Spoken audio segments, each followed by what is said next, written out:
Мирка, зови Марсика. Я там такую розу видел в саду. Бегом. Марсик, пошли. Там чудо.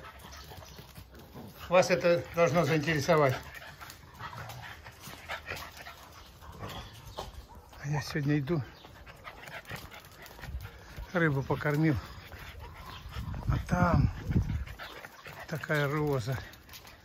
Ну как не показать, как не поделиться. Вернулся, взял камеру. Я ходил без нее. И вот такая вот красавица роза. Гляньте, какой цвет необычный. Я впервые такой вижу.